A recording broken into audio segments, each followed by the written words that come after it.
Hello, I'm Alexa Pfeiffer, and this is my presentation. It's on the role of landscapes in contemporary video games and their impact on narratives and user experiences.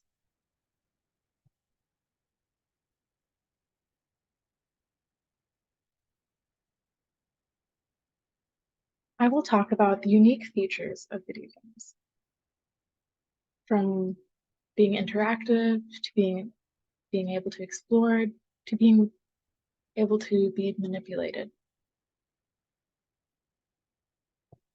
This also includes things like abstraction, framing, and human limitations, as well as player mods, hacking, and overall the built virtual environment.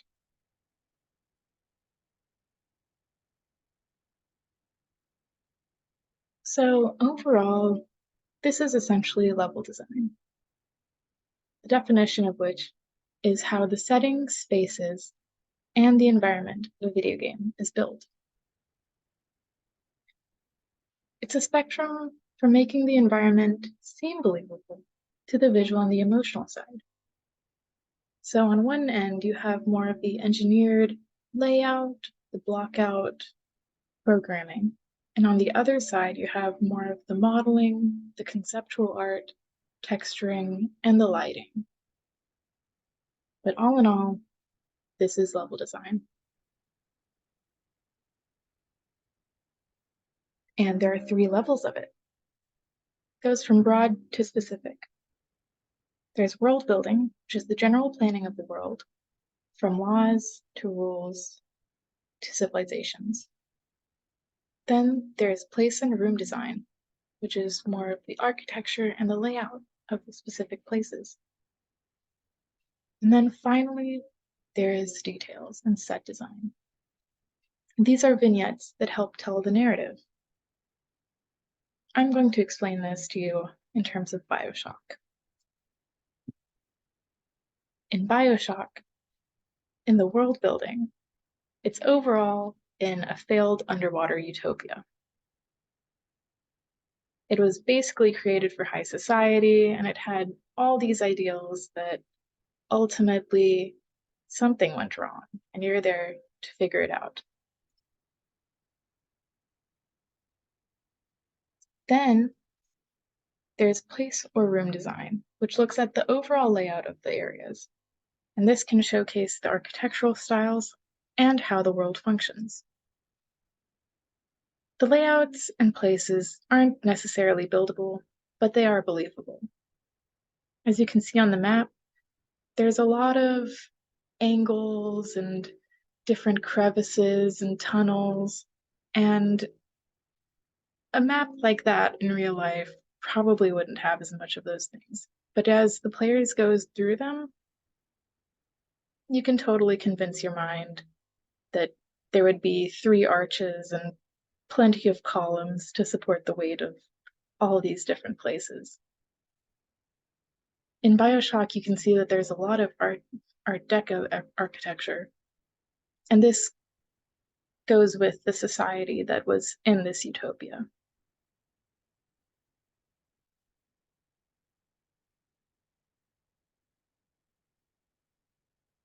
Then there are the details and the set design.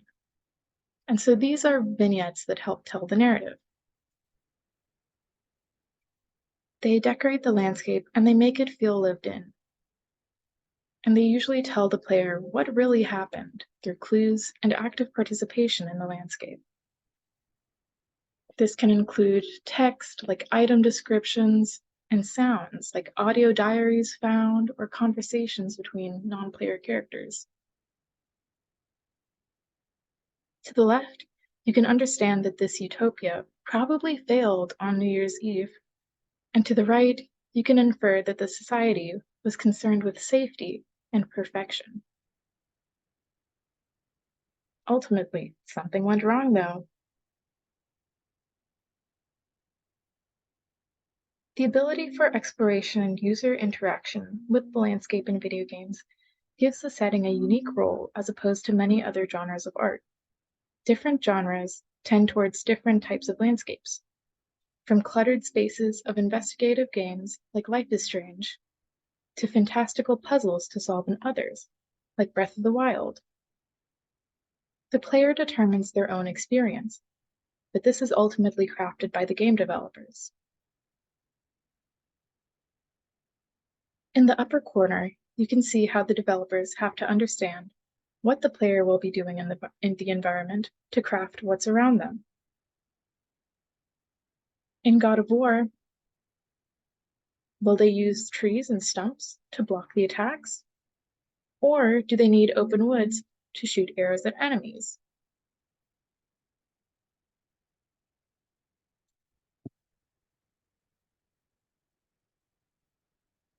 The landscapes are visually styled in different ways as well, in order to capture different emotions and different responses from players. To the left, you can see that Limbo is highly stylized, and it's very abstracted, but it tells the narrative. It's simple, monochrome, and it's frightening. We don't have to see a realistic spider to understand that we want to get as far away as possible as we can from it. To the right, we can see that the Last of Us games make the zombie apocalypse and its themes, rooted in the real world, way more intense with their realism.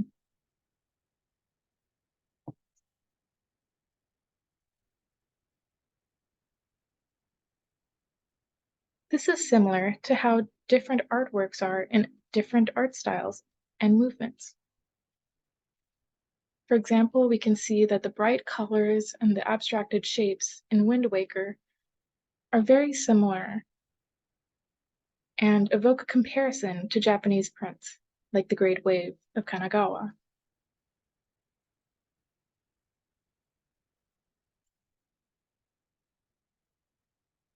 Players witness the landscape from within it, which is pretty unique to video games. They can personally control what they want to see, where to go, and what happens, especially in open world games that allow for complete exploration within the scope of the games. They allow players their own freedom to choose their own path. Horizon Zero Dawn is an example of this rich, open world to explore, full of beautiful landscapes.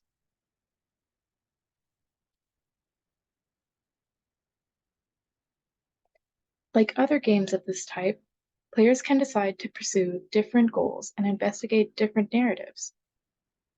This is all part of the player creating their own experience. In Horizon Zero Dawn, we can see that players take on different quests to shape their experience.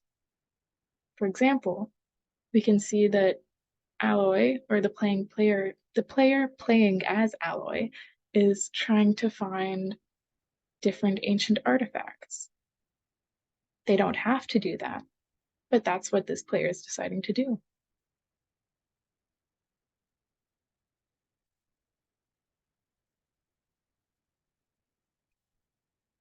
Another type of video games that emphasize exploration is a walking simulator, which basically gives a player an area to explore and experience the narrative from.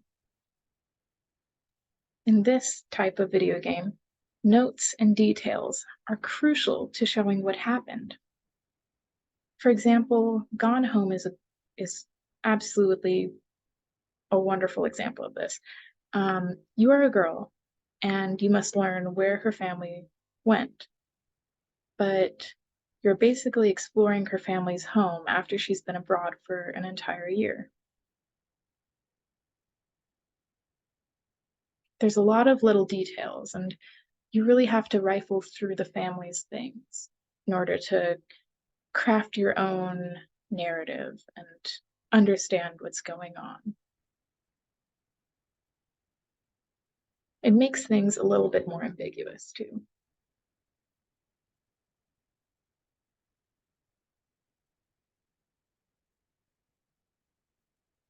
Another feature of video game landscapes is that they can be changed by the player themselves. So this can be something as small as the player deciding to destroy rocks or build houses or plant trees or crops, like in Stardew Valley. Or this can also be as simple as destroying buildings in arcade fighters like Rampage. You try to punch someone and you also punch the building behind them. But this can also be as large as complete destruction, like in Katamari.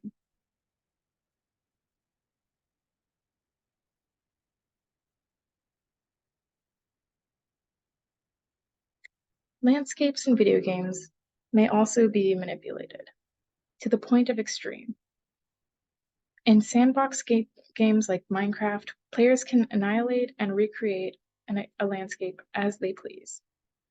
This lack of constraints on the manipulation of the landscape may afford a catharsis to players similar to sandbox therapy. Or this could also have an impact on players as they unconsciously or consciously conquer a landscape with no barriers. These extremes can be seen in Minecraft multiplayer servers. Anarchy servers, like Two Builders, Two Tools, as shown here, they let people do whatever they want, and they ultimately have these wastelands of destruction. However, there are also other multiplayer servers in Minecraft that might have people working together to create elaborate societies and architecture and really incredible things too. So they're both extremes.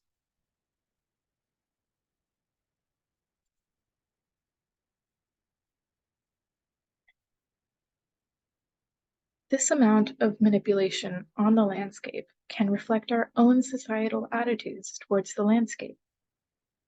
The impact of destroying the natural landscape in the game might not have any repercussions at all, which simply isn't true in real life. This depends on what the developers decide ultimately, of course. For example, in city skylines, where citizens' happiness is affected by having their residential blocks next to a polluting, noisy industry. But the potential erosional and ecological hazard of flattening an entire mountainside for a city, it really isn't taken into consideration.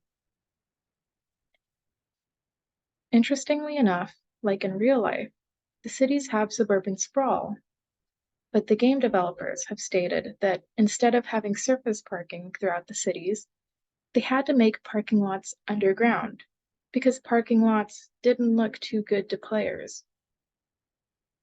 How could this reflect our own attitudes towards our own parking lots in suburban sprawl?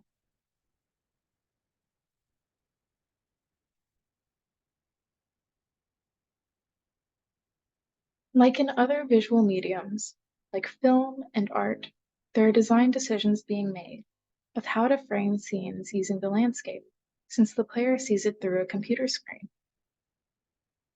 Lighting and other visual cues can tell a player about what or who is important and where to go, like these screenshots from Resident Evil 4 show.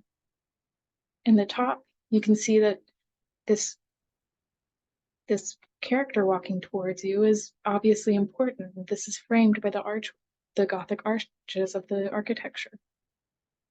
In the middle, you can see that you should probably go across the bridge. It's well lit and there are enemies in the way, so you should probably kill them. And at the bottom, if you don't know where to go, it looks like the path is slightly lighter than the rest of it. And in the distance, you can see the house that you need to go to.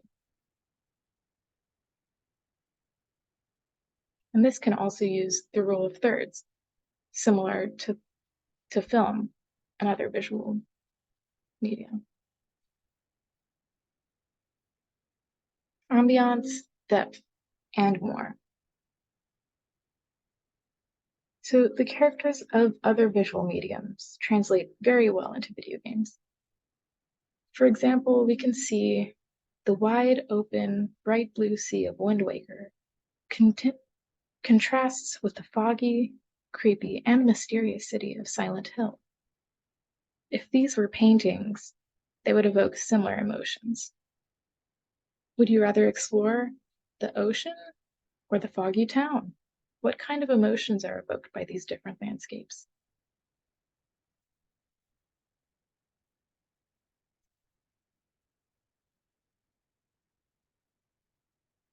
One of the most interesting hallmarks of video games, though, is the use of procedural generation.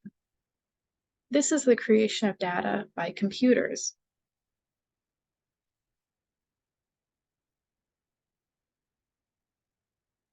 And developers can use procedural generation to create randomized, unique scenarios for players to experience. Game developers have to create parameters for landscapes generated by the computer. For example, if the player finds a house, it should have a door for them to enter through, and maybe a window or a flower pot or something else inside. Dwarf Fortress is a great example of this.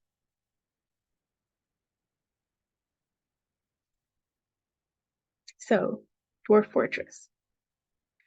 In this game, players can either explore as an adventurer or build a dwarven civilization in a procedurally generated fantasy world. Because of its limited visuals, the game can generate a rich history and a vibrant description of places and creatures for the players to interact with. For example, this huge flaming spider in the corner. You can never really know what will happen when you play it, and this is very enticing to a lot of players of the game.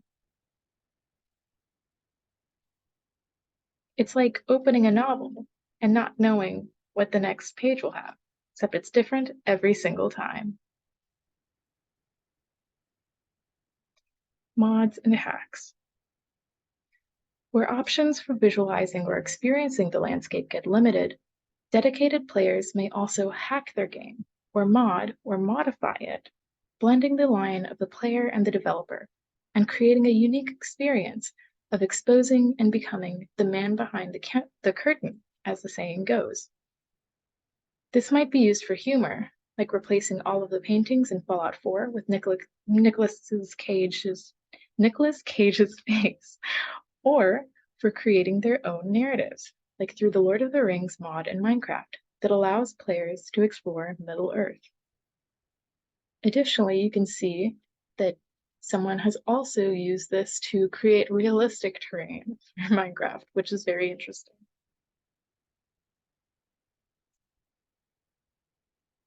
The limitations of the landscapes can be exploited too.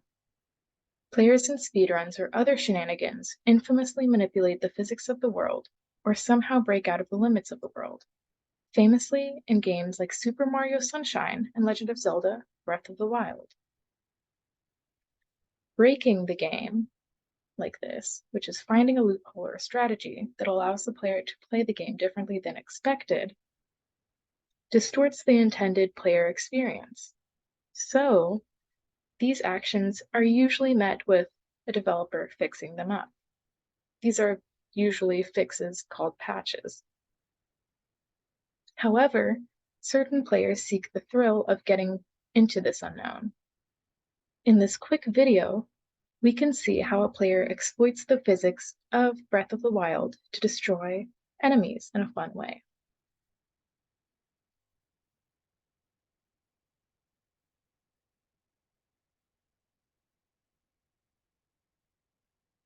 In the game, typically you can't jump that high, but because of the physics that have been exploited, the player is using it to go across a very large amount of distance.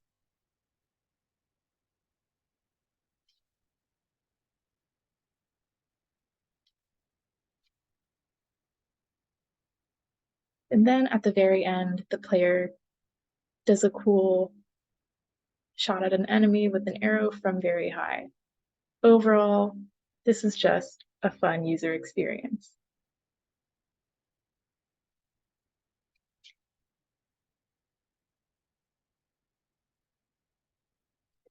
In the end, though, the most important part of a video game landscape is to tell a narrative through a personal experience. Regardless of if the depth is the exploration of deep space and the outer worlds, such as in No Man's Sky, or a small farm in an open prairie, such as in the stillness of the wind, every necessary detail must be curated for the player to have the opportunity to experience, and the whole map of the game must be thought through. Even the edges of the world where the built environment ends and the player is barred from passing into the unknown. These edges are designed knowingly. Overall, landscapes are used to immerse the player in a narrative in unique ways that are continuously being developed.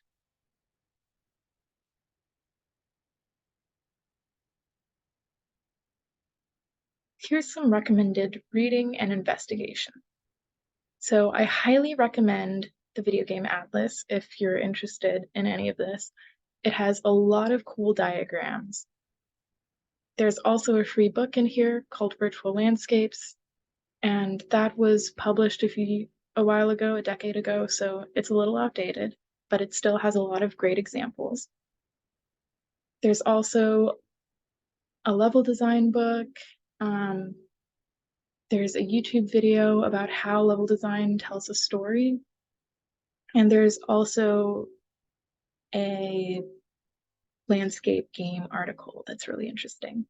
And the Smithsonian exhibition on it. It has a lot of like interesting talks. Here's also my bibliography. And thank you so much for listening and watching. Have a great day.